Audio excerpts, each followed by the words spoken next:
Durante 2 horas, uma rede de TV americana fez um balanço de tudo o que se sabe sobre objetos não identificados, discos voadores e seres extraterrestres. Você vai ver agora os principais momentos deste especial que foi assistido por milhões de pessoas nos Estados Unidos e no Canadá. Good evening. What do a colonel in the United States Air Force, O programa da TV americana foi conduzido por Mike Barrell, um dos apresentadores de maior credibilidade nos Estados Unidos. Foram 2 horas de debates, entrevistas e até um satélite ao vivo, direto de Moscou. No começo, Mike Barrell levanta uma dúvida que todo mundo tem quando se fala de discos voadores. É possível existir uma nave capaz de viajar milhões e milhões de quilômetros até atingir a Terra? Para responder a esta pergunta, ele convidou o astrofísico Thomas McDonald, que é um especialista no assunto. A grande vantagem das viagens espaciais, diz ele, é que no espaço podemos acelerar até atingir velocidades próximas à da luz. Os foguetes de fusão, que usam hidrogênio ou hélio, já têm o combustível pronto no espaço. Não precisam, portanto, carregar peso. Além disso, diz o Dr. McDonald, consegue-se uma energia milhões de vezes maior comparando-se com os foguetes que usamos na Terra. Outra dúvida comum é sobre a natureza das aparições dos discos voadores. O apresentador Mike Barrell pergunta: afinal, se os extraterrestres querem causar impacto, por que não aparecem num lugar bem conhecido, como a Casa Branca, por exemplo? Mas o fato é que isto aconteceu. Em julho de 52, a Força Aérea Americana tentou interceptar uma dúzia de objetos voadores não identificados que estavam bem acima da Casa Branca. Esta aparição acabou se transformando no acontecimento de maior impacto no país desde a Segunda Guerra Mundial. Este oficial garantiu na época que os objetos não tinham nada a ver com os projetos secretos que estavam sendo feitos no país. Este outro admitiu que os objetos podiam ter origem interplanetária. E o representante da Marinha disse que não conhecia nenhum míssil ou aeronave com a forma de um disco voador. Para dar uma satisfação à opinião pública, a Força Aérea Americana criou uma unidade de investigação que chamou de Projeto Livro Azul. E Mike Barrell está agora com 2 oficiais americanos que estiveram envolvidos pessoalmente com o projeto. O coronel Robert Friend, que chefiou as investigações por 5 anos, e o coronel William Coleman, ex-porta-voz do Pentágono. O coronel Robert Friend diz que o projeto Livro Azul sempre enfrentou muitas dificuldades, apesar de pelo menos 100 casos investigados por eles terem sido considerados muito preocupantes. Por isso, diz que não ficou surpreso quando o projeto foi extinto em 69. O ex-porta-voz do Pentágono, o coronel William Coleman, admite que ele mesmo já viu um OVNI. Ele afirma aqui que isto aconteceu em 55, quando comandava um B-52 nos céus do Alabama. De repente apareceu um estranho objeto prateado que não tinha asas, media 20 metros de diâmetro e 5 metros de altura. O coronel fez um relatório oficial, mas ele conta agora que quando começou a trabalhar no Livro Azul, procurou o relatório e não havia nada no arquivo. Isso aconteceu com outros relatos que também desapareceram, diz ele. Os 2 militares americanos disseram também durante o programa que hoje se sentem usados pela Força Aérea. Segundo eles, o governo não estava interessado em divulgar a verdade. Queria apenas acalmar a opinião pública e minimizar os relatórios sobre OVNIs e ETs. O apresentador Mike Barrell afirma que se esse era o objetivo da Força Aérea, ele foi atingido. Em pouco tempo, o pânico foi substituído pelo riso e o noticiário sobre o assunto ridicularizado, passando a ser publicado só por jornais sensacionalistas. Quem declarasse ter visto um OVNI era imediatamente chamado de maluco. Com isso, muitas testemunhas idôneas começaram a ter medo de falar sobre os discos voadores. Esta cena do filme Contatos Imediatos do Terceiro Grau mostra uma realidade muito comum hoje em dia. No filme, os operadores da torre de controle detectam no radar um objeto não identificado que está próximo de um avião. O piloto e o copiloto confirmam que estão vendo este objeto. Mas quando os operadores perguntam se eles querem relatar oficialmente o incidente, a resposta é não.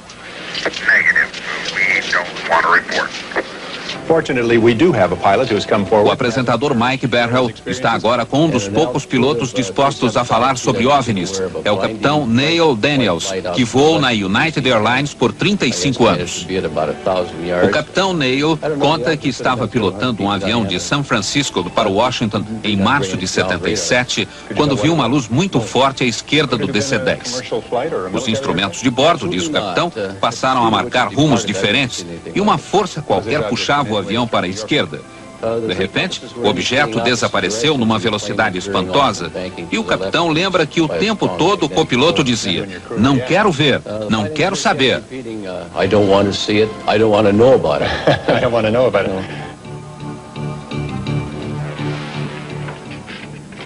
O interesse pelos discos voadores provocou uma onda de filmes de produção barata, principalmente na década de 50, e também estimulou imaginações de pessoas em busca de fama e dinheiro através de fraudes e falsificações.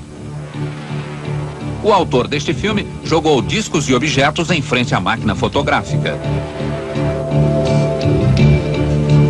Um outro falsificador disse que fez estas fotos depois de ser sequestrado por seres alienígenas.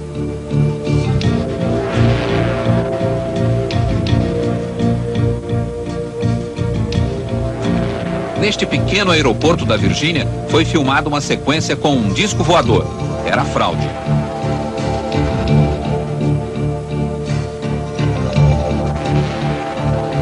Esta fraude vem da Suíça. Um fazendeiro disse que foi sequestrado por ETs. A nave que ele fotografou foi achada no curral da fazenda. Mas o apresentador Mike Barrell mostra também muitos filmes e fotos que ainda são uma incógnita. Este executivo de uma firma de computadores e a mulher dele estavam juntos e conseguiram filmar um estranho objeto voador. Oh, good God. I don't know. Not playing. I'm going to tell you something, honey. I don't know what the hell it is. Este outro filme foi feito na Guatemala por uma equipe que filmava um comercial de automóveis. O cinegrafista Robert Perry também conseguiu um documento importante quando estava no Canadá. O objeto, filmado a uma velocidade muito baixa, aparece bem nítido. Robert Perry conta que o objeto se transformou num incrível show de luz e que, segundo técnicos, estaria viajando a mais de 48 mil quilômetros por hora. Outro documento importante conseguido pelo programa americano veio de Gulf Breeze, esta pequena comunidade da Flórida que tem cerca de 6 mil habitantes. Aqui, mais de 100 pessoas viram um estranho objeto por vários dias. Gulf Breeze é uma cidade cercada por bases militares, mas nenhuma autoridade afirma ter visto qualquer coisa estranha.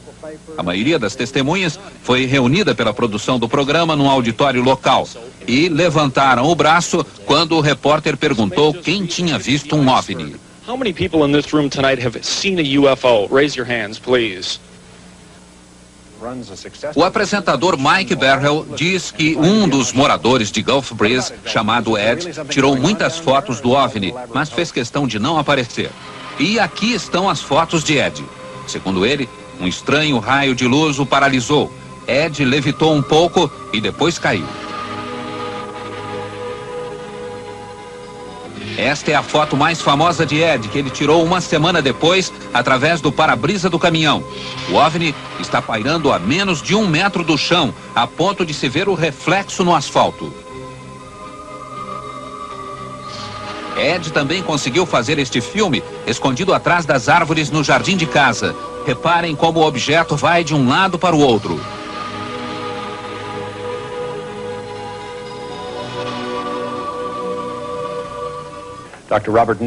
Mike Barrell diz agora que, para analisar as fotos de Ed, ele convidou 2 dos maiores peritos em análises fotográficas dos Estados Unidos. Um deles é o Dr. Robert Nathan, que trabalha há 16 anos para a NASA. Vejam o que ele diz. Me parece, diz o Dr. Nathan, que muitas dessas imagens são produto de dupla exposição fotográfica. Me parece também que a iluminação da nave é meio artificial, bem diferente da iluminação do fundo ambiente. Em muitas fotos, tanto a parte inferior como a superior da nave estão recortadas com nitidez, dando a impressão de que houve algum trabalho de corte ou de colagem. Tenho analisado fotos de OVNIs há mais de 30 anos. Gostaria de dizer outra coisa, mas na minha opinião, essas imagens de Gulf Breeze não conferem. Mike Berhel diz agora que pediu a opinião de outro perito, o Dr. Bruce Maccabee, um físico nuclear que trabalha para a Marinha e que também analisou muitas fotos de OVNIs. A opinião dele é diferente. O Dr. Nathan só viu algumas fotos, mas eu analisei todas, até a fita de vídeo, e me perguntei, se essas imagens são uma falsificação, como foram feitas? Procurei, por exemplo, uma linha fina em cima que pudesse ser um fio suspendendo a nave. Procurei qualquer sinal por baixo para ver se o objeto foi apoiado numa mesa ou numa coluna. Procurei reflexos de vidro que mostram que houve montagem fotográfica e não encontrei nada nas fotos que pudesse justificar essas alegações. Minha conclusão é de que as fotos são verdadeiras e que a espaçonave é extraterrestre, diz o Dr. Maccabee. Outro momento importante do programa, o depoimento de autoridades soviéticas. Pela primeira vez na história, o Ocidente toma conhecimento da posição da União Soviética em relação aos fenômenos extraterrestres. Mr. Nikishin, I understand that you have... O apresentador Mike Berhel conversa primeiro com Leonard Nikishin, que é o secretário do grupo de trabalho do governo soviético para assuntos extraterrenos. Ele diz que a maioria dos cientistas soviéticos não acreditava em OVNIs, mas que agora a situação está mudando. Segundo Nikishin, o fenômeno está sendo abordado de forma científica no seu país, e ele acha que vão entrar em contato com ETs mais cedo do que se esperava.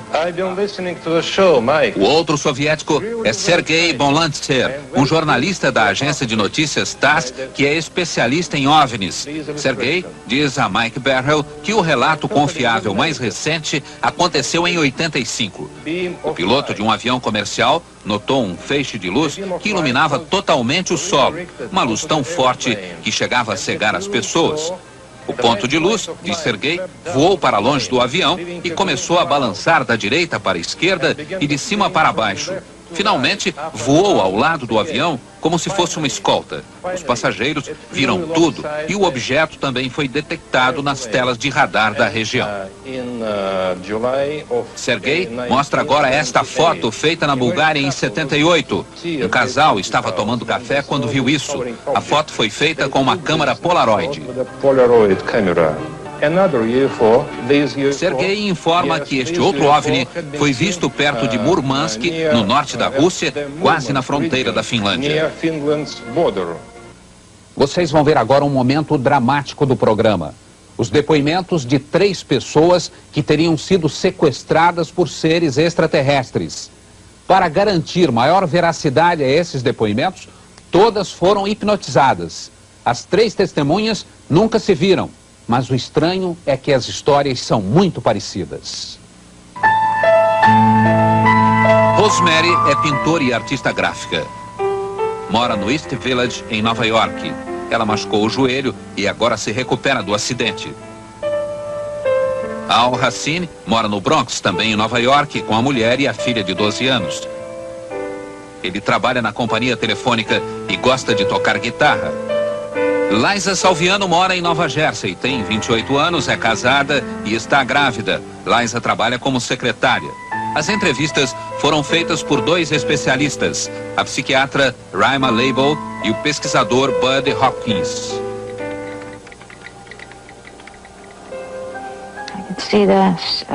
Posso vê-los agora por cima da cidade.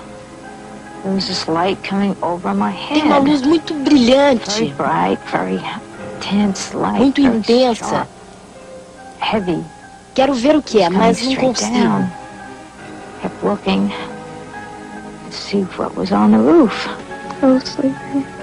Eu fui acordada. Estava dormindo. Queriam que eu fosse com eles. As janelas estavam fechadas. De alguma forma, eu passei pelas janelas. Eu parecia flutuar. Não parecia que eu andava. Parecia outra coisa. Quando se anda, a gente vai para cima e para baixo. Mas era tudo plano. Depois, eu estava numa sala de controle, ou algo assim. Parecia um consultório médico. Todos eles estavam lá. E senti que alguém me tocou. Are you alone? No, they're all over. How many of them are there around the table? At least 4 or 5. Eles eram uns 4 ou 5. And are they all doing something or are they all watching? No, they're watching too. Mas só um me tocou. How many of them are actually doing something? 1. They're so ugly. Eles são What makes them feios so ugly? They look mean. e parecem maus. They don't smile. Não sorriem. God, he's ugly. São muito That is feios. an ugly thing. Parecem mal feitos, Very ugly. distorcidos. His head looks so pathetic. His head's like Os crânios são pontudos na frente e crescidos atrás. They look distorted. Os olhos são and very muito pretos, sickly. inclinados. Skull looks Tem rugas no lugar das pálpebras. pointed in the Parecem front olhos de and lagartixa. larger in the back. Whole eyes black. São olhos pretos. Totalmente pretos. O momento mais polêmico do programa é o depoimento de um agente secreto americano. Ele recebeu o nome de Falcon. E para ter a identidade protegida, todos os depoimentos foram feitos com a imagem e a voz distorcidas. A produção do programa afirma que fez todas as investigações possíveis e garante que ele é realmente o que diz ser.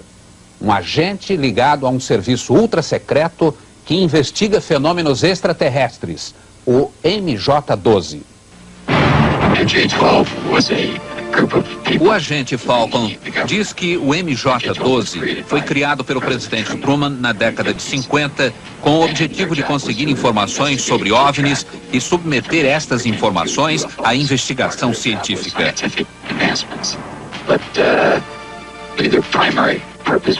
Com a ajuda de uma ilustração feita pelo programa americano, Falcon informa que as informações são enviadas ao presidente e ao vice-presidente, ao diretor da CIA e ao diretor da Agência de Segurança Nacional. Falcon diz também que o MJ-12 funciona aqui, no Observatório Naval em Washington, que pertence à Marinha. Peter Leon foi produtor executivo de notícias da rede de TV CBS em Los Angeles e ele diz que esteve pessoalmente por 2 vezes com um agente chamado Falcon. Leon diz que checou as credenciais e está convencido de que ele é realmente um agente.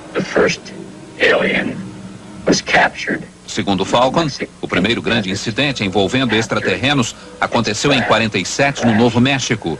Aparentemente, um OVNI sofreu uma pane e caiu no deserto. Na época, mais de 100 pessoas viram o acidente e foram até lá. Um pouco mais distante, havia uma cápsula ejetora com 2 ETs. Os corpos foram recolhidos pela Força Aérea e levados para uma autópsia. O major chegou a recolher e fotografar um pedaço da nave. A Força Aérea abafou a história, mas, segundo Falcon, um dos extraterrestres estava vivo. O primeiro alienígena, diz Falcon, foi capturado no Novo México depois que sua nave foi acidentada. O alienígena, chamado Ebb pelo governo, foi mantido em cativeiro. Aprendemos muito sobre a cultura, a raça e as espaçonaves dos alienígenas. Falcon disse que outras naves desceram numa base americana também por problemas técnicos. Mais 2 ETs foram capturados e depois entraram num acordo com o governo. Segundo Falcon, eles tinham o controle total de uma base no estado de Nevada. Falcon afirma que, atualmente, só um deles vive lá. Este alienígena, diz Falcon, visitou um terceiro alienígena também dentro de um programa de trocas e tem sido hóspede do governo americano desde 82. Falcon diz que eles vivem muito, de 300 a 400 anos, e são muito inteligentes, com um QI superior a 200. Outra curiosidade, gostam de vegetais. Falcon afirma que já esteve com eles e diz agora qual o aspecto destes extraterrestres. Eles têm de 95 centímetros a 1 metro de altura. Os olhos são extremamente grandes, com um formato próprio. Têm várias pálpebras internas e os olhos são 2 vezes mais brilhantes do que os nossos. Tem 2 aberturas onde ficaria o nariz. E a boca é pequena. Não tem dentes como os nossos. As gengivas também são diferentes. Os órgãos internos são muito simples. Tem um só órgão que funciona como coração e pulmão. O sistema digestivo também é muito simples. A estrutura da pele é, digamos, uma pele elástica e dura, talvez endurecida pela exposição ao sol.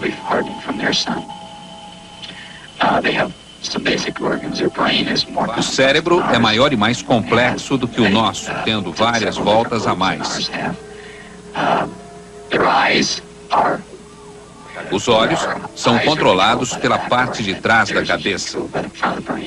Tem uma audição muito melhor do que a nossa, superior mesmo à dos cães. Os órgãos sexuais são distintos. Existem machos e fêmeas.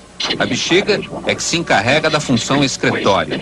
E tem um outro órgão que os cientistas acreditam ser responsável pela transformação de excrementos sólidos em líquidos. Não tem polegar.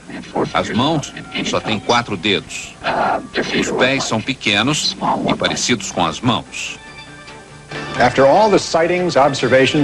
O apresentador Mike Berhel lembra que o que foi dito aqui pode não passar de uma fantasia. Mas ele lembra também que muita coisa que era vista como fantasia hoje é uma realidade. Computadores que ocupavam salas inteiras agora cabem no bolso.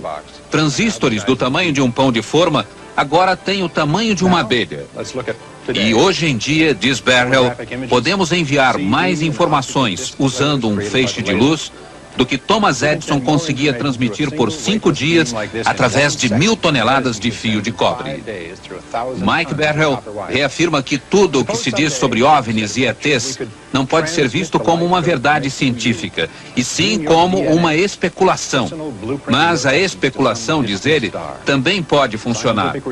Especulamos sobre alguma coisa que substituísse a caminhada e inventamos o automóvel. Especulamos sobre voar e fomos à Lua. Mas esta noite, diz Mike Berhel, estamos especulando sobre eles, os extraterrestres, e não sobre nós, não sobre a nossa tecnologia, mas a deles. E talvez o futuro nos reserve uma surpresa. Talvez não estejamos sozinhos neste universo de 10 bilhões de galáxias.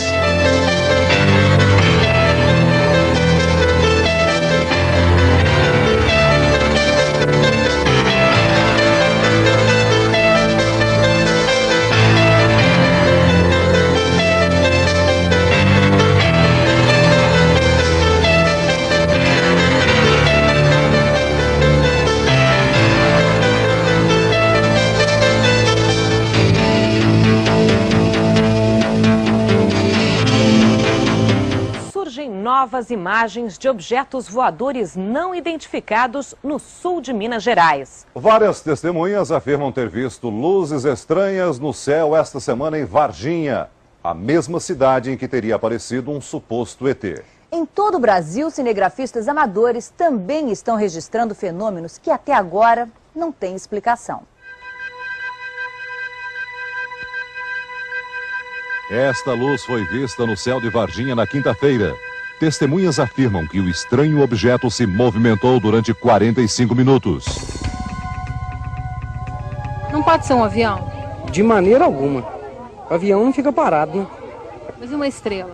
Também não. Não pode ser estrela, porque ela estava muito baixa. Era vermelha, verde e azul. Eu nunca vi na minha vida aquilo. Uma coisa muito estranha. Outro OVNI foi filmado em Governador Valadares, também em Minas.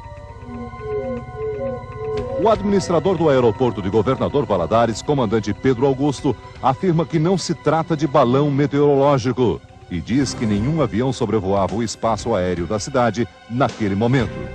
O comandante mandou o relatório para o Centro Integrado de Defesa e Controle de Tráfego Aéreo, o SINDACTA, em Brasília. Esta semana surgiram vários relatos de pessoas que viram e filmaram objetos voadores não identificados. A incidência é maior no sul de Minas e parte de São Paulo. Bandeira do Sul, Varginha, Areado, Boa Esperança, Três Pontas, Campos Gerais, Governador Valadares, Campinas, Rio Claro. Esta imagem foi filmada em Rio Claro.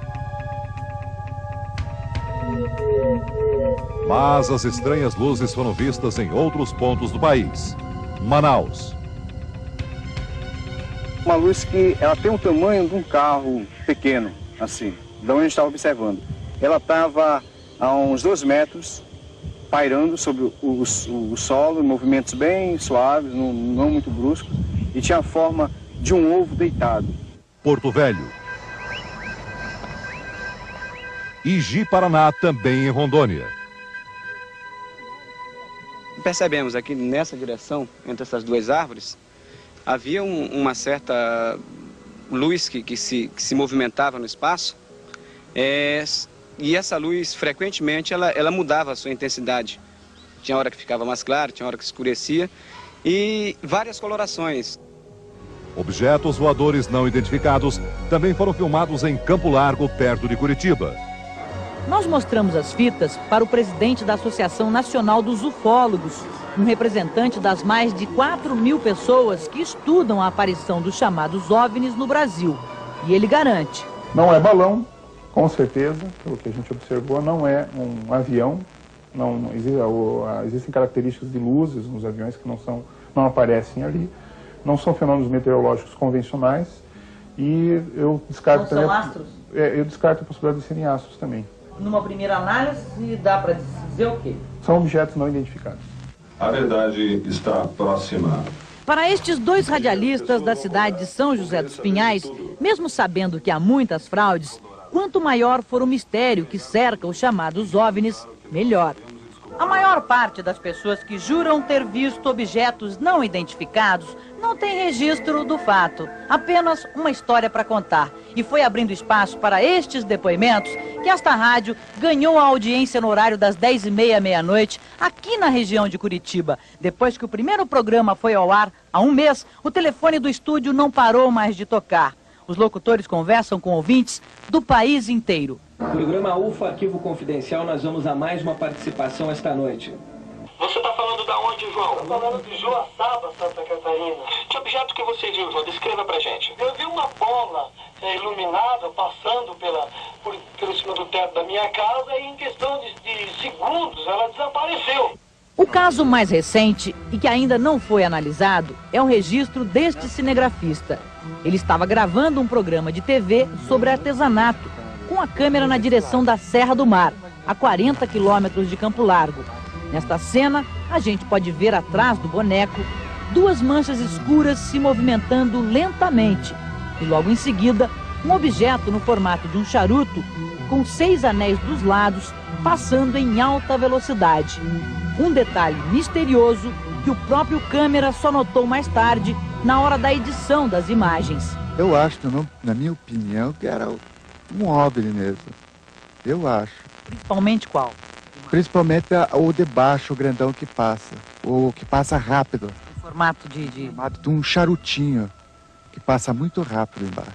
A posição que eu estava gravando, não tinha nada no céu. Era céu azul limpo, não tinha nada. Por isso que eu acho que é.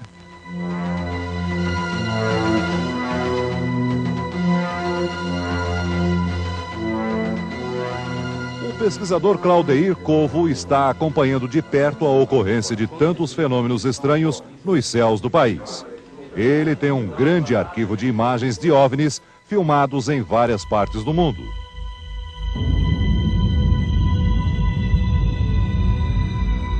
Claudeir Covo afirma que só nos meses de janeiro e fevereiro foram registrados cerca de 100 casos de avistamentos de OVNIs no Brasil.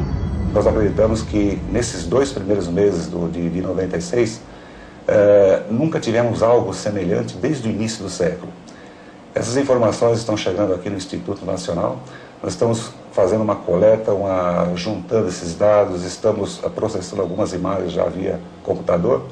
E realmente, eu não sei se isso é um sinal, não sei se isso mostra alguma coisa maior que vai acontecer, não sei se de repente as autoridades vão começar a liberar as informações, mas realmente é assustador a grande quantidade de avistamentos que está ocorrendo, não só no Brasil, mas em outros países de pilotos civis e militares que viram objetos não identificados nos céus do Brasil.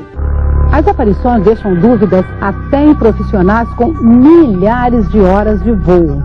Comandante Bantel, 12 anos de aviação civil, 8.000 horas de voo. Ele acompanhava o voo na nossa lateral o tempo todo. Comandante Souza Freitas, ex-piloto da FAB, 12 anos de aviação civil, 13.000 horas de voo. Durante essa aproximação, o alvo se deslocou em zigue-zague. Comandante Kleber, ex-piloto da FAB, 12 anos de aviação civil, 9.000 horas de voo. Não tem uma forma definida, era uma luz muito forte. Comandante Bravato, 22 anos de aviação civil, 15.000 horas de voo. O Sintacta, o centro de Brasília, ele procurou no radar e achou. O mais célebre caso de avistamento de um objeto não identificado por um piloto no Brasil aconteceu em 82 com o comandante da VASP, Gerson Maciel de Brito. À esquerda eu vi na minha janela um ponto luminoso que pela coloração não era o normal. Aí até chamei o primeiro oficial e o engenheiro de voo, vocês estão vendo aquilo ali? Eu olhei e tal, ponto amarelo, coisado. Nós estamos voando a quase 1.000 km por hora. E a velocidade relativa nossa, quer dizer, mesmo a distância, dava a impressão que ele estava nos acompanhando. Quando estávamos quase na vertical de Belo Horizonte, aí nós observando, começou a haver a aproximação maior.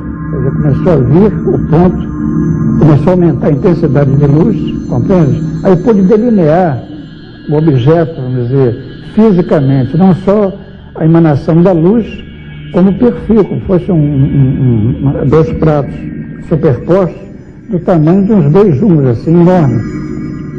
O engenheiro de voo falou, comandante, o que é isso? E o primeiro oficial também. Aí eu falei, só pode ser um objeto não identificado. Naquela noite, o Centro de Controle em Brasília consultou um comandante da Transbrasil que voava na mesma área. Aí eu respondi que eu estava ciente, que inclusive já estava também observando, e que eu confirmava tudo aquilo que o Brito tinha relatado ao Centro Brasília. Na época, tripulantes e passageiros confirmaram o avistamento. Dias depois do episódio, o astrônomo Ronaldo Mourão fez um voo na mesma rota e no mesmo horário. Ele acreditava que as testemunhas podiam ter se confundido com o planeta Vênus. Mas o brilho de Vênus em nada se comparava com o objeto descrito pelo comandante Brito. O caso mais recente aconteceu em junho passado, com o comandante da Varig, Marcos Bantel, num voo Rio-Belém. Ele ouviu um contato de rádio entre um comandante da TAM e o controle aéreo de Recife.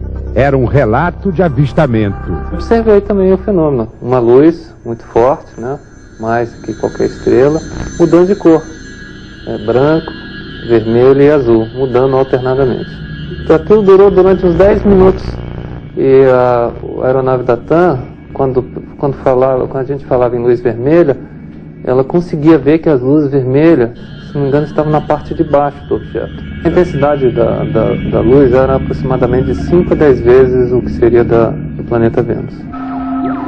Em 86, 21 objetos não identificados foram detectados pelos radares do Sindacta, no espaço aéreo de São Paulo. Caças F-5 e Mirage decolaram para tentar interceptar os alvos. O tenente Kleber partiu da base de Santa Cruz, o capitão Viriato da base de Anápolis. Quando foi às 22h30, eu estava chegando na aeronave já, e me deparei com um sargento de armamento, né, abastecendo o míssil com nitrogênio, um míssil real, e me informando que a aeronave estava equipada com armamento de guerra, né, com munição de guerra. E eu ainda perguntei brincando, o que aconteceu, né? Ele também só disse que tinha recebido ordem para botar armamento de guerra. A Defesa Aérea me solicitou naquele instante que eu fosse para cima do alvo e tentasse identificar o que era. Eu me aproximei então do alvo, até praticamente 6 milhas. Durante essa aproximação, 6 milhas daria em torno de 12 quilômetros. Durante essa aproximação, o alvo se deslocou em zigue-zague. Deram uma luz muito forte. Instantaneamente acelerou de 6 milhas até 20 e poucas milhas e saindo do alcance do radar da aeronave. Né? Isso em que velocidade seria? Essa aceleração, o radar de Brasília chegou a pegar na época de defesa aérea, deu aproximadamente Mach 15. Isso aí daria em torno de 15 mil km por hora. Hoje eu diria que é algo na envergadura de um jumbo, uma largura de um jumbo na matéria de asa, tá? A envergadura que eu falo de ponta de asa a ponta de asa. Estes dois pilotos, hoje na aviação civil, faziam parte da elite da Força Aérea Brasileira. O caso vazou para a imprensa. Na manhã seguinte, o então ministro da Aeronáutica, Otávio Moreira Lima, teve um despacho com o presidente José Sarney e decidiu dar uma coletiva. Os pilotos envolvidos na operação contaram tudo. Como vazou essa informação e tudo, não posso precisar. Mas isso veio à tona. E, uma vez vindo à tona, a melhor forma de você tirar qualquer dúvida é você fazer uma declaração que aquilo não tinha nada de digamos assim, que pudesse afetar a segurança do país. Além do planeta Vênus, os astrônomos buscam outras explicações científicas para os avistamentos de OVNIs. Balões meteorológicos, por exemplo. Um balão meteorológico, ele não tem condição de acompanhar um jato a quase 1000 km por hora. Há também um fenômeno conhecido como paraélio. O Sol ainda está abaixo da linha do horizonte, mas os primeiros raios se refletem nas nuvens. Só que esse fenômeno não se encaixa com os relatos dos pilotos. O editor Ademar Gevaer, que pesquisa o assunto há 25 anos, mostra uma foto rara. Um objeto não identificado fotografado pela tripulação de um Boeing. Esses pilotos, em qualquer uma das categorias, são pessoas altamente treinadas e qualificadas, que sabem distinguir um fenômeno atmosférico de um fenômeno meteorológico ou de qualquer outro fenômeno de um objeto voador não identificado com características anômalas. Em segundo lugar, esses profissionais nunca estão sozinhos. Um piloto civil geralmente está com o seu acompanhante na cabine. E é comum que a observação seja feita por ambos, assim como o restante da tripulação e muitas vezes até pelos passageiros. O consultor aeronáutico Douglas Avedikian era controlador de voo em Brasília quando os 21 OVNIs foram detectados no céu do país. Ele garante que houve vários outros casos semelhantes. Imediatamente a gente teve uma orientação bem enfática dos superiores, que por uma questão de segurança nacional nós não comentássemos nada na época, né? Como é assim até hoje. E hoje eu tenho essa oportunidade de comentar, porque a atividade que eu exerço eu não tenho mais vínculo com a Força Aérea. Eu sou hoje um consultor aeronáutico, então eu tenho a oportunidade de poder colocar isso a público e enfatizar que realmente foi verdade. O problema é saber o que é que os pilotos da nossa aviação andam vendo pelo céu do Brasil. Se trataram de naves interplanetárias, isso não. Isso nós não temos absolutamente conhecimento nenhum. O comandante Brito conta que dias depois de sua experiência foi convidado a prestar depoimento a um grupo da FAB que pesquisava objetos não identificados.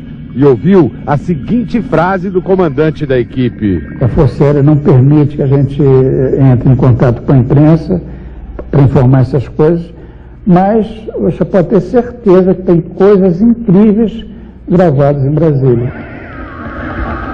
Hoje, a Força Aérea Brasileira limita-se apenas a arquivar os relatos de objetos voadores não identificados. Muita gente pode não acreditar nessas histórias, mas em São Paulo, no final de maio de 1986, milhares de pessoas viram essa luz, que no primeiro momento lembrava a lua cheia. Para não deixar dúvidas, o cinegrafista Heraldo Canales, que gravava um comercial na Avenida São João na hora do avistamento, mostrou que nessa noite a lua estava em quarto minguante. Esse mesmo objeto não identificado já havia sido detectado 15 dias antes pelo Centro Integrado de Defesa Aérea do Ministério da Aeronáutica, em Brasília. Na noite de 19 de maio de 1986, vários pontos luminosos não identificados foram detectados pela tela radar do Centro de Controle de Tráfego Aéreo do Sindacta, aqui em Brasília. No início, essas luzes ficaram paradas sobre São José dos Campos, no interior de São Paulo. Depois, as luzes começaram a se movimentar sobre a cidade. A torre de controle do aeroporto de São José dos Campos e os pilotos que sobrevoavam essa região confirmaram a presença dessas luzes. Informaram imediatamente aos operadores do Sindacta. A partir da nossa visualização radar da região, verificamos que obtínhamos naquela região a recepção de 3 sinais radar realmente estranhos. Repassamos imediatamente a informação para o Centro de Operações Militares, que por sua vez repassou ao Núcleo de Comando de Defesa Aeroespacial. O Sindacta solicitou aos pilotos que estivessem sobrevoando a região de São José dos Campos que tentassem observar de perto esses pontos luminosos.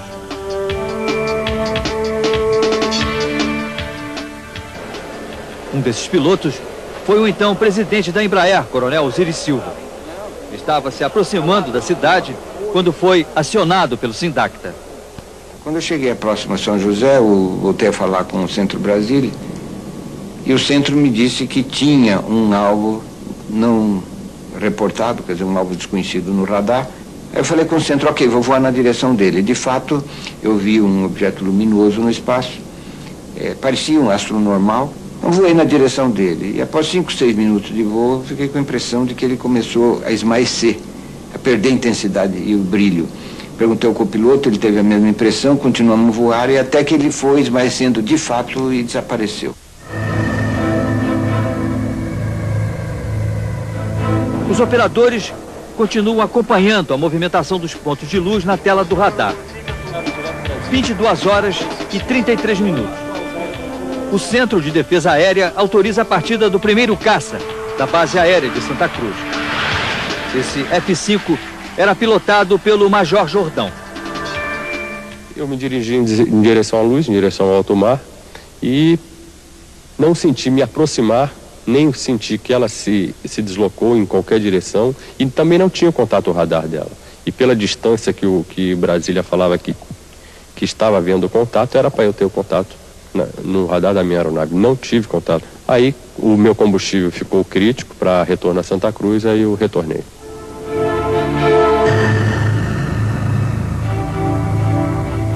A perseguição continua. 22 horas e 45 minutos. O tenente Curiato decola da base aérea de Anápolis, em Goiás. No radar eu cheguei a fazer 4 interceptações, né, e todas com contato radar. Mas não consegui ver em nenhum momento nada, né, apenas no radar. E o que me observou, me alertou, foi a aceleração tomada pelo alvo, né, a partir de um certo instante. Ele acelerou rapidamente até que o radar desacoplasse, né? E eu acredito, Chegaria a que velocidade? Eu acredito em torno de um Mach 15, mais ou menos, porque foi muito rápida a aceleração. 15 vezes a velocidade do som? Exatamente, exatamente. Eu já estava a 1.2, 1.3 vezes a velocidade do som e o objeto atingiu uma velocidade bem mais alta do que eu estava. Não existe nenhum avião que possa desenvolver essa velocidade? Na atmosfera eu desconheço.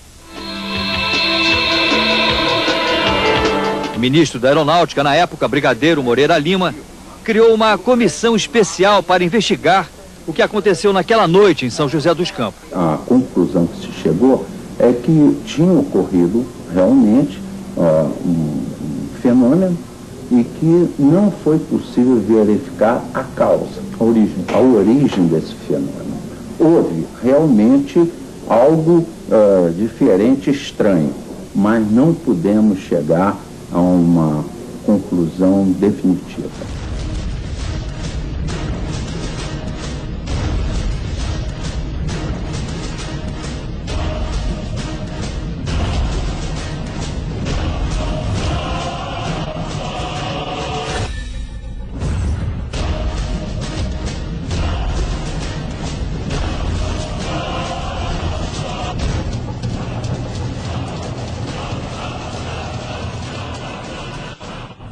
Para fazer a investigação, porque é aqui que está toda a informação.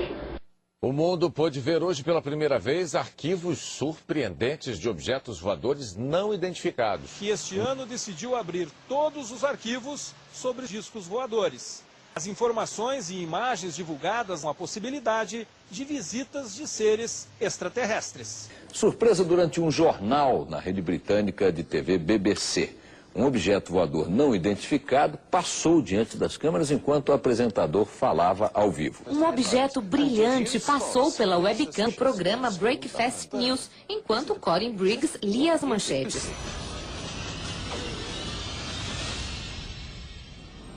Nós sabemos que os discos voadores existem porque temos evidências. E o que nós buscamos é apresentar as evidências para que outras pessoas também saibam que eles estão por aí. Comecei a ter contato realmente com informações, com documentos que mostravam que por trás de tudo aquilo que muitas pessoas acham que é uma mera brincadeira, existe uma coisa séria, existe uma coisa que preocupa as principais autoridades, isso em termos mundiais, inclusive. Sim. Hoje nós estamos vivendo um momento muito especial, não só aqui no Brasil, mas também em termos do exterior, que é esse processo de abertura gradual da documentação oficial, que vai mostrar para a humanidade o quanto durante 60 anos ela foi enganada por nossas autoridades, que sempre colocaram uma ideia de ridículo em relação a isso.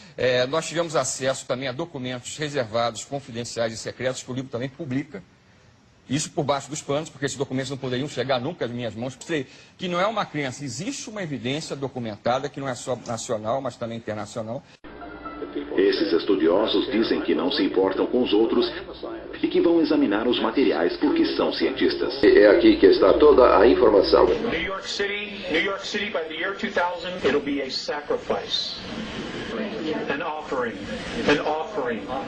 Those souls that live there, their energy is going to be an offering. On September 11th, 2006, thousands from all over the world gathered in New York City, New York. They wore black shirts, reading Investigate 9/11. The 9/11 Truth Movement. Many Americans and citizens worldwide remained convinced that the truth was being withheld from the public. It was your nigga. Tell the truth, nigga. Push knock down the tower. Tell the truth, nigga. Push knock down the tower. Sabemos que o governo americano planejou a queda das torres gêmeas com explosivos localizados dentro dos prédios. Some really evil thinking souls here on this planet. Pelos estudos, chegou-se à conclusão mais lógica de que este objeto voador não identificado, este objeto branco, na realidade seria seres extraterrestres maléficos de uma outra dimensão, viajando pelo tempo e espaço pelas dimensões, no que se conhece como nave consciência. Esses seres já dominam esta técnica. Nave consciência seria, neste caso, o pensamento, a consciência de seres de outra dimensão, um veículo de luz divina, que dizem servir para conectarem-se aos mestres ascendidos, no nível em que eles se encontram em suas dimensões elevadas. Sejam elas benéficas ou maléficas. Neste caso, lamentavelmente representa os seres maléficos, pois o sacrifício humano, as energias negativas daquela situação, serviram em forma de oferenda para seres extraterrestres maléficos de uma outra dimensão, que estavam lá, a todo instante, observando o feito do sacrifício humano, que o governo Illuminati elaborou para esses seres, em forma de oferenda. Pois esses seres têm ligação com os Illuminatis. Temos alguns deles, infiltrados aqui na Terra, desde os tempos do Antigo Egito, prezando a mesma linhagem sanguínea e fazendo parte de seus planos diabólicos, como os tais Illuminatis, que desde então, depois do falso ataque terrorista, conseguiram liberdade para prosseguirem com o plano de uma terceira guerra mundial nuclear. Esses depoimentos podiam mandar alguém para a cadeira elétrica. Mas as pessoas relatam os OVNIs e são desacreditadas. Simplesmente não consigo entender isso neste país.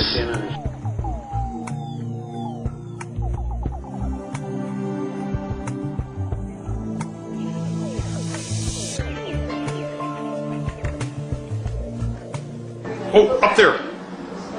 It's possible. It's possible. Wow, did you see that? There's no video. I don't know. A meta principal é encontrar a verdade que está por trás dos fatos. Estamos maduros para encarar a verdade, por estranha que seja. O objetivo é divulgar a verdade. Temos de fazer isso, custe o que custar.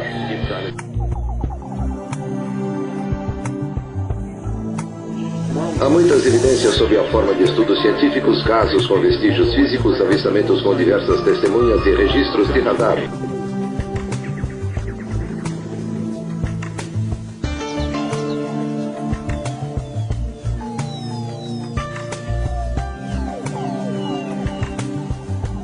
Quando me dizem que não existem provas físicas, eu olho para essas pessoas e digo que sinto muito. Sinto muito que elas estejam tão mal informadas.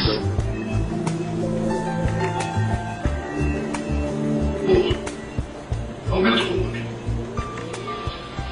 Os sinais de implantações apareceram no final dos anos 70 com renovado interesse sobre a vida de extraterrestres. Eles sumiram no começo dos anos 80, descartados como brincadeiras. Esses novos símbolos são simplesmente verdade.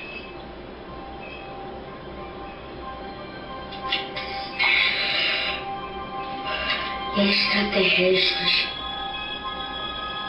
Meu Deus, o que está vendo? Pois é, então, e já tem filmagens também. Bom, tem filmes de ficção. Não, verdadeiro. Não, foi apresentado agora nesse congresso que eu organizei, com uma luz pequena, um pequeno orbe fazendo. This controversial film appears to show strange objects hovering above a cornfield. Below, complex circle formations appear.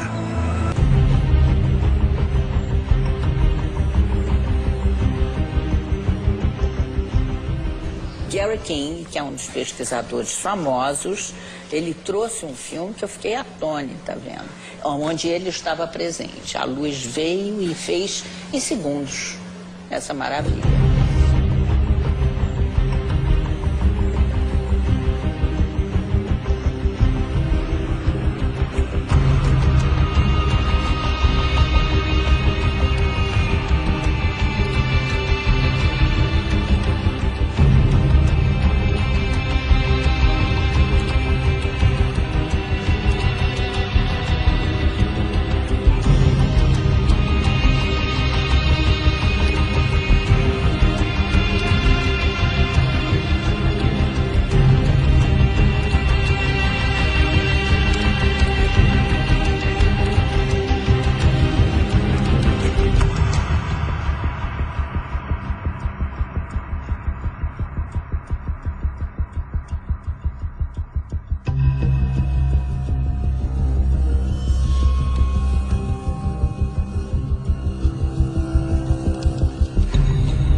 Ela pode ser, existe a hipótese de ser uma forma de comunicação dos seres de outra dimensão. Um vídeo dos crops. Vamos ver.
que os egípcios estavam dirigindo a atenção das gerações futuras para Órion. O alinhamento de 3 estrelas da constelação serviu como mapa para o posicionamento das 3 pirâmides de Gizé.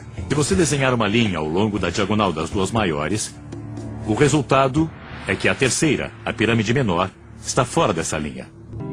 As estrelas no cinturão de Órion também estavam posicionadas assim, e já que as constelações representavam deuses egípcios e Órion era muito importante na mitologia egípcia, faz sentido eles terem usado isso como modelo.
Suddenly there was a threat to this world from some other species, from another planet, outside in the universe. We'd forget all the little local differences that we have between our countries. The United Nations. Perhaps we need some outside universal threat to make us recognize this common bound. I occasionally think how quickly our differences worldwide would vanish if we were facing an alien threat from outside this world.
Because this is all about our evolution.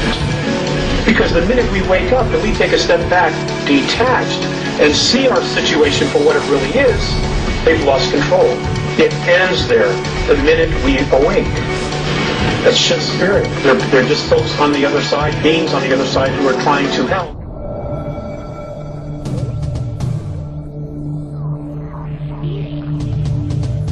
A eterna pergunta que sempre nos assombrou, especialmente em noites e trevas. Estamos sozinhos no universo? Não podia ser avião, nem helicóptero, nem balão. Era como se fosse um prato de sopa visto por baixo, rodopiando, sem fazer um único som. Seres de outros planetas visitam a Terra? É só a gente se preparar, que eles estão para chegar aí. Alienígenas estão nos observando? Esse círculo aqui é uma das marcas, segundo eles mesmos, são as marcas das sapatas das naves quando estiveram aqui. Temos 3 aqui, temos essa, temos mais uma aqui no alinhamento, tá? O que mostra uma possibilidade de um tripé.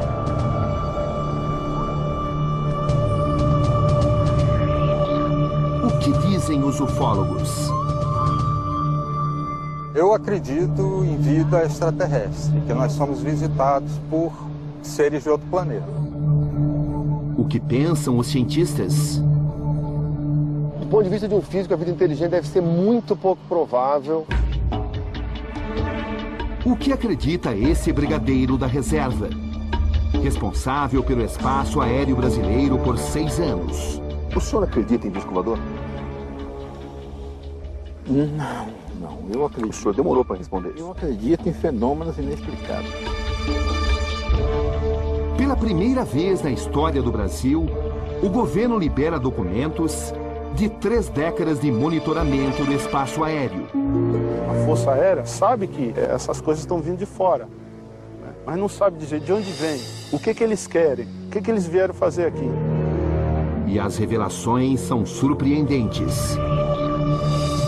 Esses arquivos revelam que o espaço aéreo brasileiro foi visitado por seres extraterrestres nesse período?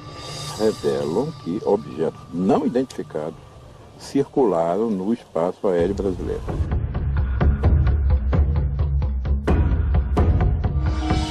Boa noite. A ufologia brasileira vive um de seus principais momentos. Acaba de ser aberta a caixa preta dos objetos voadores não identificados em espaço aéreo brasileiro.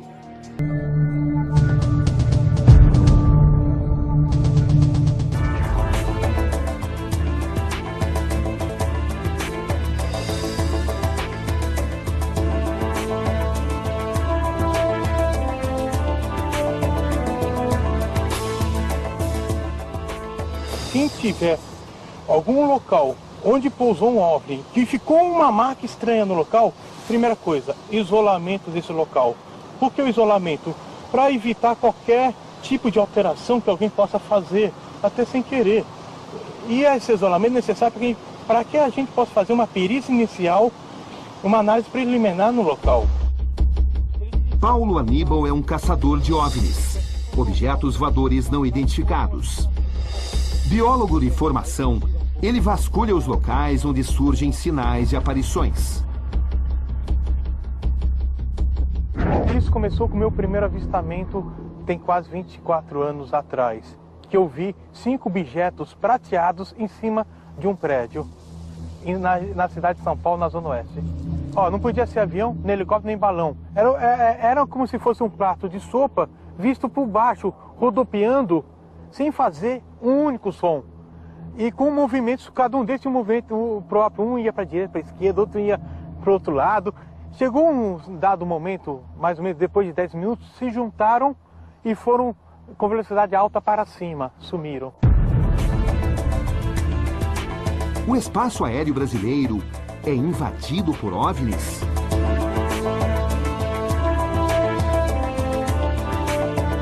O céu do Brasil é ocupado por UFOs? Os radares conseguem captar as naves de outros planetas?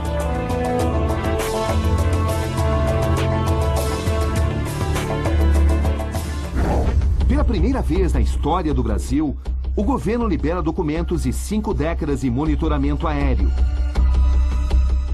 E nesse controle aparecem citações sobre objetos voadores não identificados.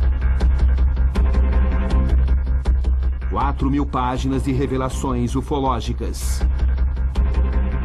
Documentos. Desenhos. Fotos. E vídeos. Tudo baseado em relatos de avistamentos. Relatos feitos por pilotos e controladores de voo. Esses documentos foram liberados depois de uma exaustiva batalha dos ufólogos. Uma comissão foi criada para pressionar o governo.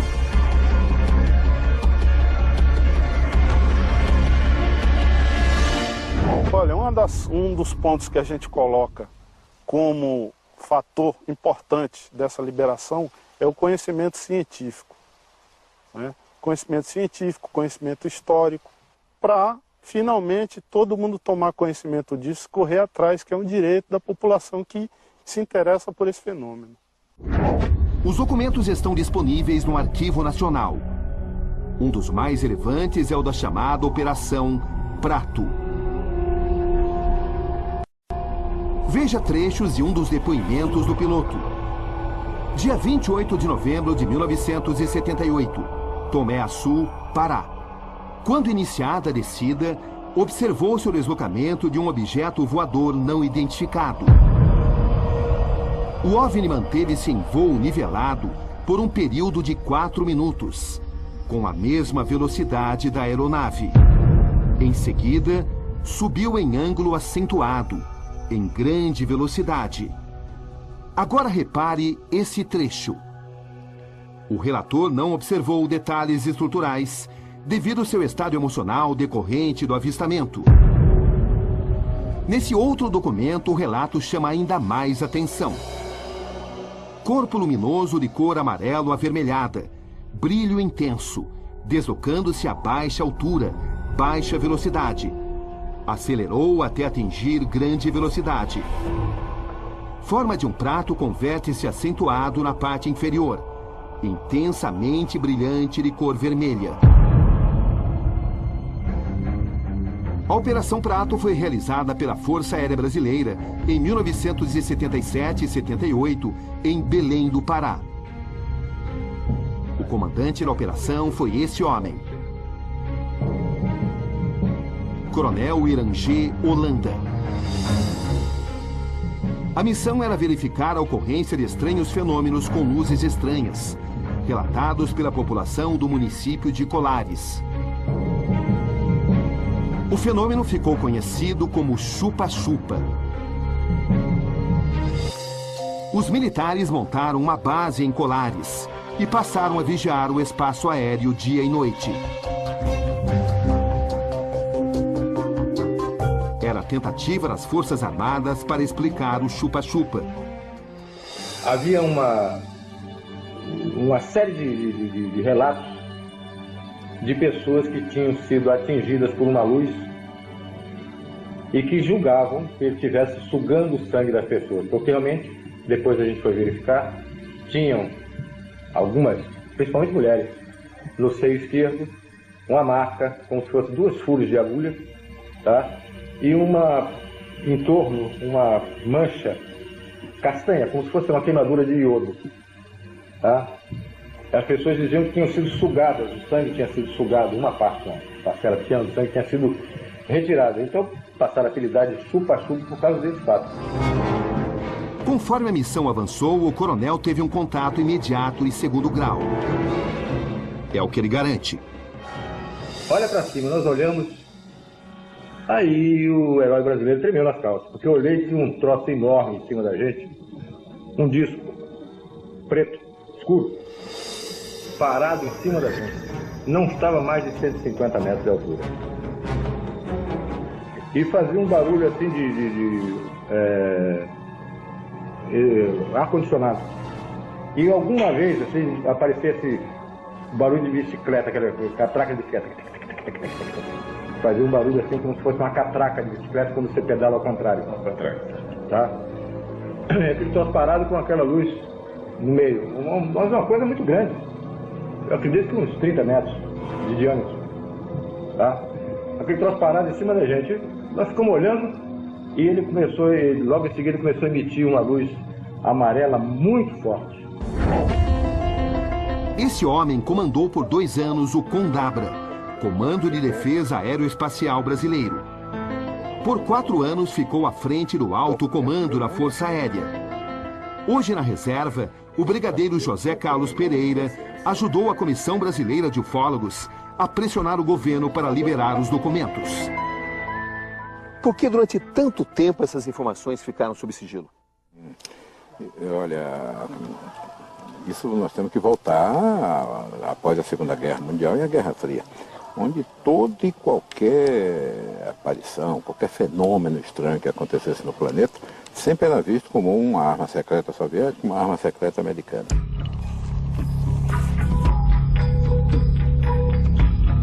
Mas existe a noção de que durante muito tempo a aeronáutica tentou esconder informação sobre ufologia, sobre objetos voadores não identificados. O senhor sabe disso? Sei, claro, e o mundo todo fazia isso. E o senhor tentou esconder? Tentei não, eu escondi. Por quê? Porque era necessária a segurança nacional que isso fosse mantido escondido.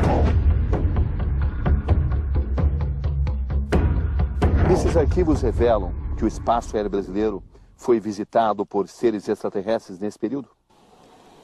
Esses arquivos revelam a presença de objetos. A afirmação de ser extraterrestre é uma afirmação complexa, mas revelam que objetos não identificados circularam no espaço aéreo brasileiro. Objetos não identificados.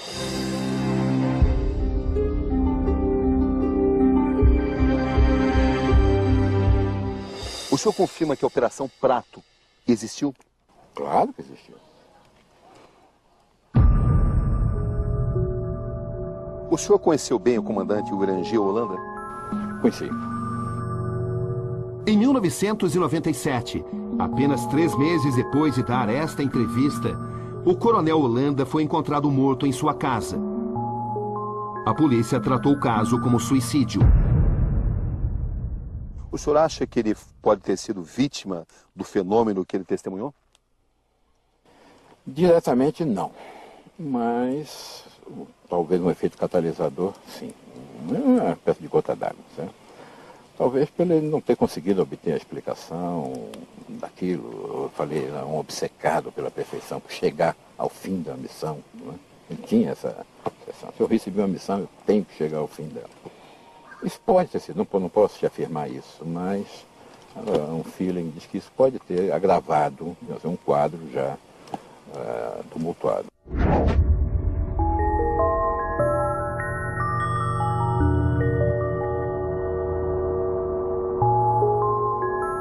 Daqui a pouco, uma imagem inédita na televisão. Uma imagem intrigante. Como é que os caras vão acreditar que tu é um extraterrestre?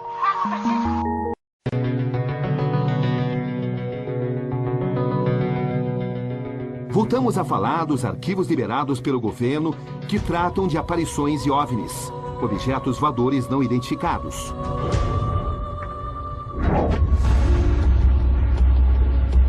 Os ufólogos recebem com reservas a abertura dos arquivos.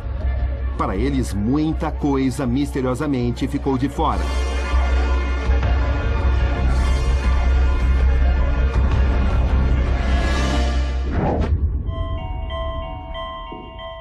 Fogueira, noite de estrelas, silêncio.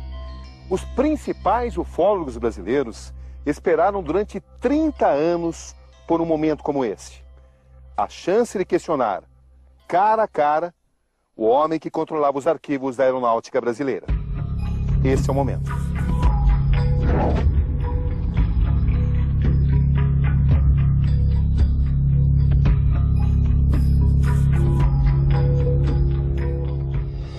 Brigadeiro, através dessa campanha que nós estamos movendo para pedir para que o governo reconheça o fenômeno dos discos voadores, nós já obtivemos algumas centenas de páginas de documentos. Entre eles esse, que é do Ministério da Aeronáutica, produzido em 1986, em que se conclui que discos voadores ou objetos chamados nesse documento de fenômenos perseguidos sobre São Paulo eram sólidos e estavam sob controle inteligente. Havendo essa admissão por parte dos militares, há alguma chance de que o governo brasileiro, algum dia, talvez na próxima administração, reconheça a materialidade do fenômeno UFO e que nós estamos sendo visitados por outras espécies inteligentes? A palavra sólido não significa inteligente. E a palavra inteligente não significa necessariamente sólido. O que está escrito no documento é que os objetos eram sólidos e aparentemente conduzidos por entidades inteligentes. Exato. Os objetos não eram inteligentes, eram conduzidos por... Sim, exatamente. Não, é bem diferente as coisas, conceitos bem diferentes. Todo objeto capturado por um radar, em princípio, é sólido. O radar não faz captação de fantasmas. O fato de se desviar de um avião voando a velocidade supersônica leva a entender uma manobra inteligente. E o documento só quis dizer isso. Agora, se é extraterrestre, de onde veio essa inteligência, o documento não faz nenhuma referência a isso.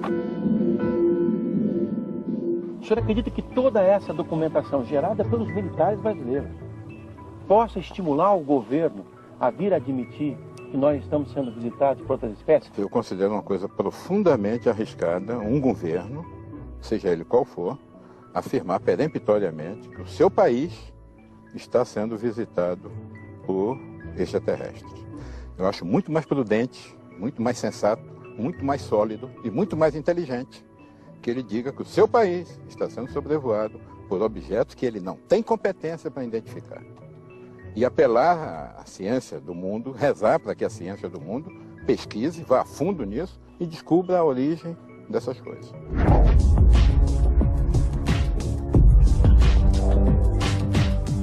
O que eu gostaria de saber é o seguinte, para vocês ufólogos, o que é que a aeronáutica está escondendo que poderia dizer? Eu acredito que a aeronáutica só liberou até agora uma pequeníssima porcentagem dos documentos que ela produziu. Não estamos falando ainda do Exército e nem da Marinha. Continua ocultando? Continua ocultando. Sabe de muito mais do que está revelando? Eu acho que sabe muito mais do que está revelando. Agora, talvez... Isso acontece? Brigadeiro. Eu digo que, com certeza absoluta, que após a campanha, da qual eu colaborei, dentro das minhas possibilidades, a aeronáutica liberou tudo que foi possível. Okay? Agora, documentos estão espalhados pelo país inteiro, foram concentrados numa determinada época no Condab. Foi um esforço muito grande para concentrar esses documentos.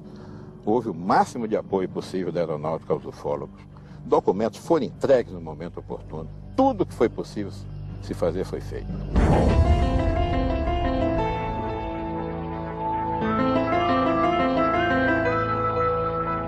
O episódio mais emblemático da história da ufologia brasileira foi o caso Varginha.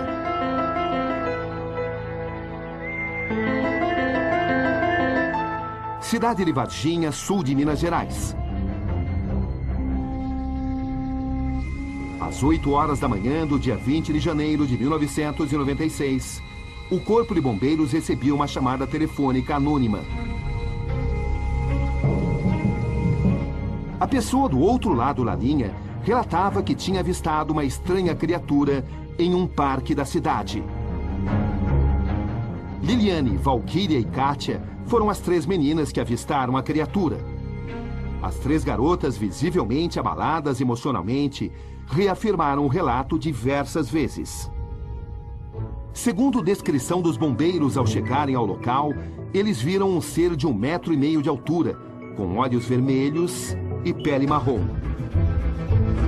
As testemunhas disseram que a criatura possuía 3 protuberâncias na testa e uma pequena abertura em seu rosto parecida com uma boca. Disseram também que produzia um estranho som semelhante ao zumbido de abelhas e parecia estar ferida. A criatura foi colocada numa caixa e entregue aos militares. A partir daí, o incidente foi abafado. O caso Varginha não faz parte dos documentos divulgados. Ainda hoje é considerado ultra secreto pelas Forças Armadas. O que o senhor sabe sobre o caso do ET de Varginha? Nada. Por quê? Porque a Força Aérea não teve nenhuma participação naquilo. Mas os meios militares, essa informação circulava? A Força Aérea não tomou conhecimento daquilo. Eu, por exemplo, tomei conhecimento pela imprensa. Aquilo afetou a polícia local de Minas Gerais, da região dali do sul de Minas e o Exército Brasileiro. Chegou ao seu conhecimento que um policial militar teria morrido por ter entrado em contato com um ser extraterrestre? Soube disso pelos ufólogos. Oficialmente, o senhor nunca chegou a essa informação? Os ufólogos estão convencidos de que o governo esconde o jogo quando o assunto é ufologia. Os traficantes usam a ufologia para fazer determinadas coisas. Isso são assuntos muito delicados e tal. Mas, aparentemente, os ufólogos não entenderam isso e continuam obcecados por certas ideias. E, com isso, eles não colaboram nem com eles mesmos, nem com a própria ufologia. É que eles estão sedentos por informações, né? Estão sedentos por... Quem não está sedento por informações, Cabrinho? Me diz um único ser humano inteligente que não é sedento por informações. Eu sou sedento por informações. Muitas informações. E você, como jornalista, deve ser muito mais do que eu.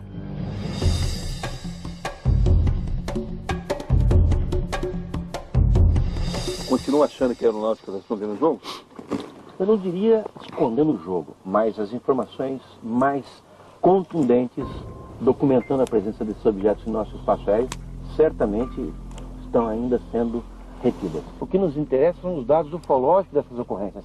Elas são muitas, elas são inúmeras. E esses dados, você está convencido que estão sendo omitidos? Eu não tenho a menor dúvida. E eu até compreendo por quê. Com que finalidade? Para não causar pânico? Eu acredito que os próprios militares ainda não têm todas as informações que desejam. Eles não têm todas as respostas, como os ufólogos não têm.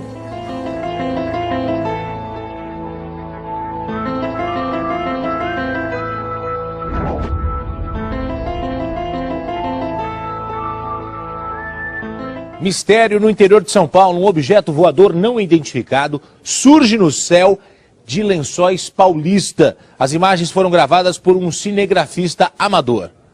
Nas imagens gravadas por meio de um celular, um objeto voador não identificado surge entre as nuvens. Por alguns segundos, sobrevoa a zona rural de Lençóis Paulista, a 290 quilômetros de São Paulo. É esta mancha atrás da nuvem. De repente, uma explosão e algumas centelhas que caem perto da rodovia. Há quem diga que quando as luzes tocaram o solo daquele lado da pista, o chão tremeu. O abalo realmente foi comprovado por cientistas e atingiu 3 municípios aqui no interior de São Paulo. Mas o que teria provocado esse tremor ainda não teve uma explicação. É por isso que esse vídeo mexe tanto com a imaginação das pessoas.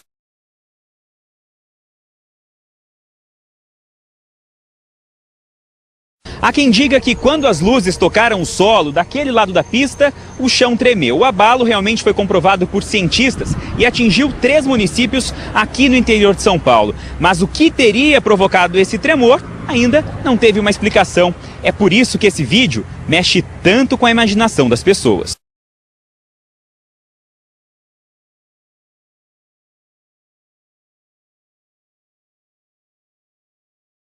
Eu vi assim, um negócio que não trovão, assim, escutei assim, assim. Como a gente invade o espaço deles, eles também podem vir invadir o nosso, né? Henrique foi quem postou a gravação na internet. Ninguém sabe quem fez esse vídeo, né? E o pessoal tá perguntando se é eu falo que não sou eu, né? Eu só postei, eu recebi ele por um e-mail. E tá dando essa repercussão aí, né, toda, né? A imagem deixou em dúvida até mesmo quem estuda o assunto. O movimento da nave na parte de cima causou explosão e no mesmo momento a sonda já estava aqui embaixo. Outra coisa também que provou que pode até ser uma fraude, que de dia não haveria essa luz. Para aí, Rafa, para aí, velho, não dá pra ver, peraí, tá tremendo muito, cara. Para aí, Rafa, para aí. Caralho, velho.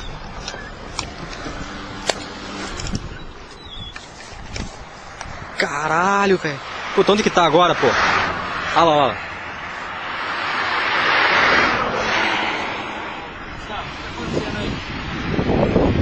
Velho do céu.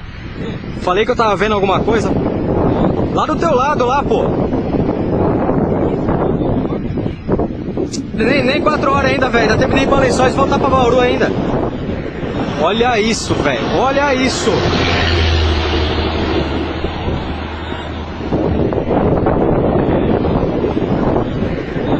Ó, teu puta, você não tem que ver onde o Zul vai buscar isso aqui, velho. Você não tá vendo nada aí, filho. Você tem que ver aqui na máquina. Ô, Rafa, tá virando, velho. Puta que pariu, velho.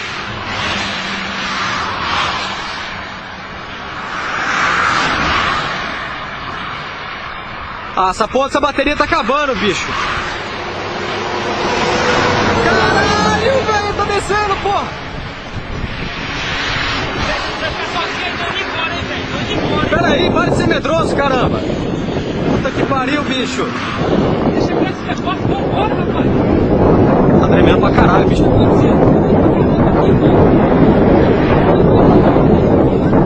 Deve ser, caralho, eu vou saber, pô!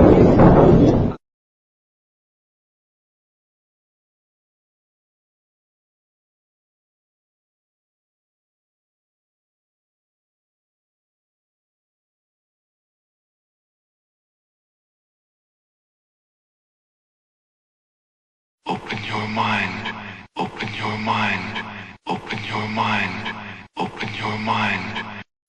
Estamos de volta e veja só o tamanho dessa polêmica. Ufólogos estão reunidos e encaminharam um pedido para que o governo revele relatórios secretos sobre a aparição de OVNIs e extraterrestres aqui no Brasil. Será mesmo que existe vida fora da Terra? E o governo deve liberar esses documentos sigilosos?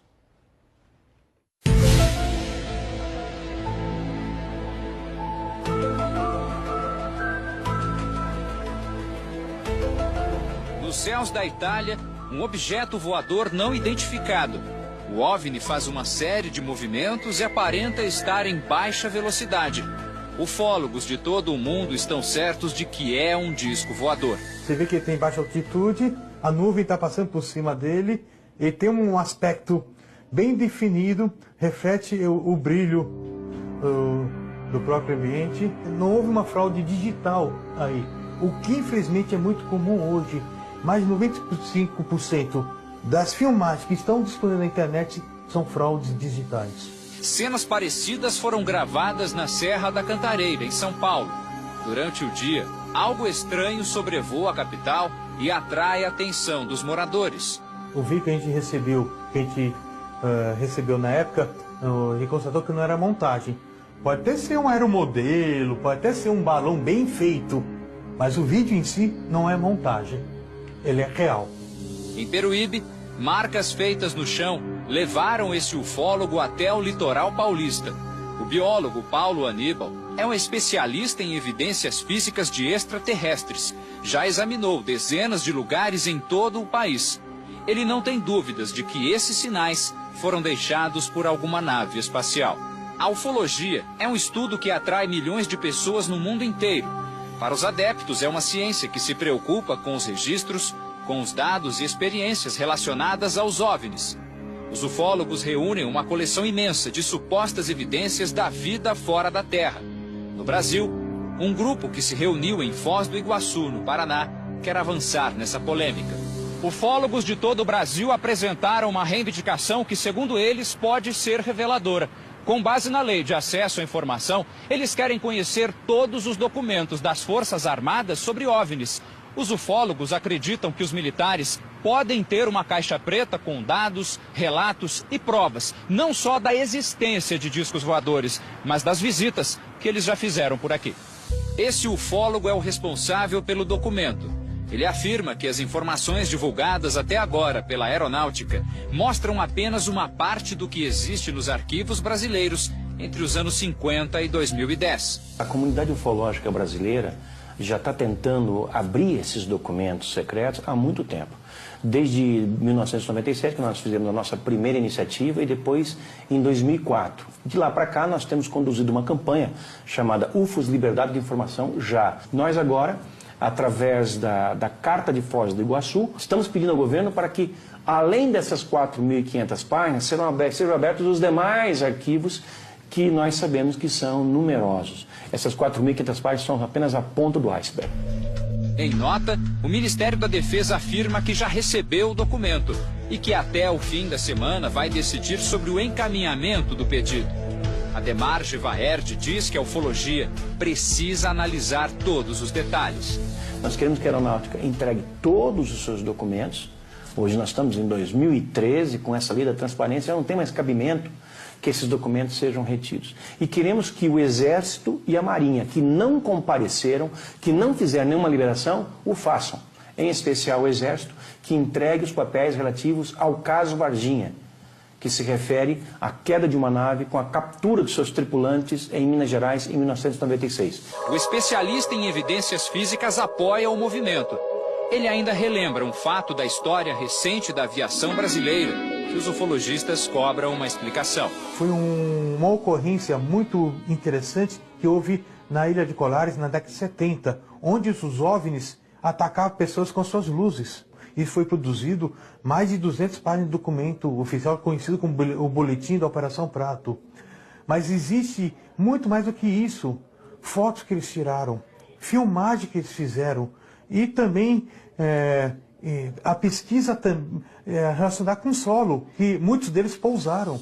Eu não acho que eles venham a toda hora. Eu acho que eles já estão aqui. e há muito tempo. Não é de hoje que esse homem pensa assim. Paulo Giordano, desenhista profissional, afirma que teve o primeiro contato com extraterrestres quando tinha apenas 6 anos de idade. De 1958 para cá foram várias experiências que ele registra com todo o cuidado. Foi algo assim um tanto quanto assustador, porque eu tinha 6 anos de idade. E eu era uma criança, e uma noite, durante um sono e outro, eu abro os olhos e vejo aquele ser que não tinha mais que 90 centímetros de altura, porque eu estava deitado e eu me lembro que ele não era muito alto, ele não passava a altura dos interruptores de luz. Tá? Ele era baixinho, cabeçudo, os olhos negros, oblíquos e totalmente cinza. Paulo Giordano é convicto de que há vida fora da Terra e que alguns desses seres se comunicam com ele. O raio-x do tórax pode ser uma prova disso. Aquela imagem retilínea que parece uma antena, né? Está lá desde novembro de 2002. O que o senhor acha que é isso? Olha, eu não sei o que é realmente. O pessoal da ufologia, assim, o pessoal que eu conheço, que eu frequento, tudo acha que realmente pode ser um implante, certo? Agora, mesmo médicos, os médicos consultados, eles não sabem o que é. Filho de um médico do Exército, Paulo sempre foi atento às questões de estratégia no Brasil. Ele também apoia a Carta dos Ufólogos destinada ao Ministério da Defesa, mas acha que nem tudo pode ser divulgado. Tem muita coisa que não pode ser revelada. Porque, vamos e venhamos, nós somos bárbaros.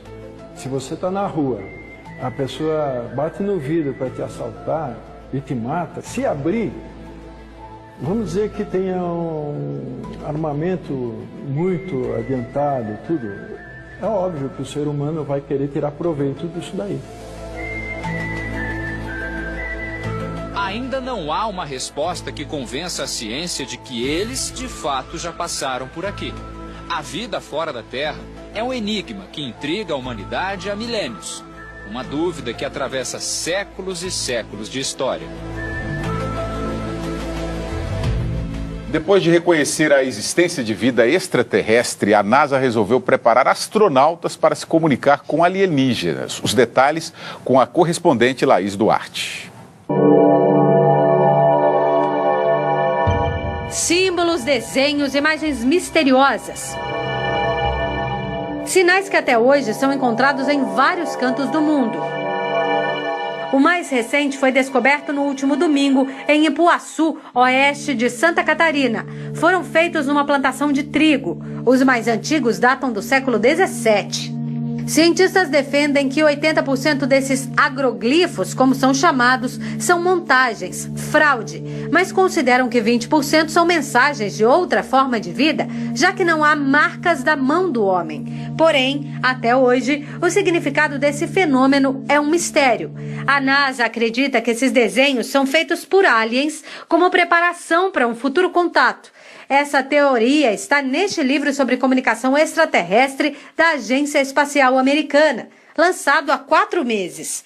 A publicação deixa de lado a astrofísica e explora maneiras de compreender uma cultura fora da Terra. Aborda vários tipos de contato sonoro, visual, ondas magnéticas, símbolos e elementos matemáticos, e insinua que astronautas já estariam recebendo treinamento sobre essas formas de comunicação. Essa é a segunda vez que a Agência Espacial Americana fala em vida inteligente fora da Terra. Neste encontro em Massachusetts, os cientistas reconheceram a existência de 100 milhões de planetas na Via Láctea com condições de abrigar vida. Imagine a surpresa que teremos quando a raça humana se der conta de que não está sozinha no universo. We may no longer be alone in the universe. Disse Matt Montag, diretor do Instituto de Ciências Espaciais de Baltimore e responsável pelo lançamento de um satélite que vai rastrear extraterrestres. O contato pode estar mais próximo do que se imagina. Há 3 semanas, a imagem de um objeto não identificado na órbita da Terra foi registrada pela câmera acoplada à ISS, a Estação Espacial Internacional, que faz transmissão ao vivo no site da NASA. Diante dos questionamentos, a agência americana desligou a câmera por algumas horas.